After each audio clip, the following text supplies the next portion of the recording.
Stage 3 in this 2010 Tour de France was always going to be tricky. After Van der Velde and Terpstra retired, the 191 riders left hit the road from Wannsee in Belgium on a 213-kilometre long journey to Arenberg in France. A familiar race for many of the contestants who will have recognised the Paris-Roubaix track and its 7 cobblestone sections stretching over 13.2 kilometres. It's a well-known fact that the Tour isn't won on cobblestones, but sure enough it can be lost there, and so the favourites decided against taking any unnecessary risks. The numerous falls in the previous stages had made the peloton wary at the start of stage 4, but Lance Armstrong warned beforehand he would be looking to gain time on his main rivals. And the first attack of the day occurs after only 8 kilometres, with a group of 7 men breaking away. Garmin's Ryder Hesjedal, Spain's Imanol Erviti from Caisse d'Epargne, Sky Team's Steve Cummings, Russia's Pavel Brut from Team Katusha, Germany's Roger Klug from Milram, and 2 Frenchmen, B-Box's Pierre Roland and Stéphane Auger from Cofidis. Together these riders would increase their lead on the peloton to up to 3.5 minutes, while behind, Quick-Step are in control of the pack, protecting their yellow jersey worn by Sylvain Chavanel. After 96 kilometres, the first tumble of the day takes place on a regular portion of the road, as several contestants riding on the pavement were caught unaware, forcing AG2R's David Lelay to retire from the race. As the first cobbles section draws nearer, the Radio Shacks take control at the front of the peloton.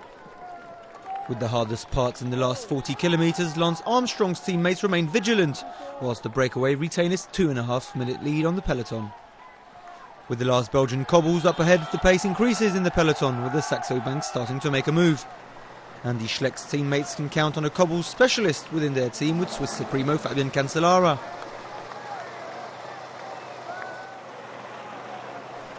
With a numerous crowd along the Holland-Rongy area and with heavy dust along the road, the race turns into a battle against the elements, and Damiano Cunego takes a bad fall.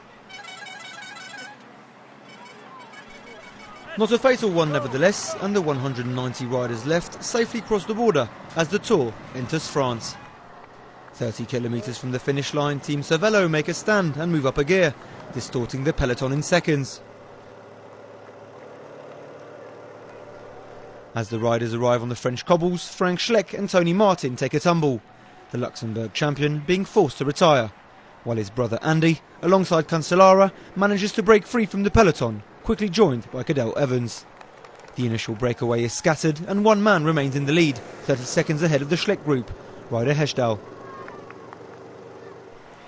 The final section will prove to be fatal for Hesjedal, however, and 6 men lead the way to the finish line. Just behind, Alberto Contador remains in sight, but the stage win will be decided in the sprint between Hushoft and Thomas.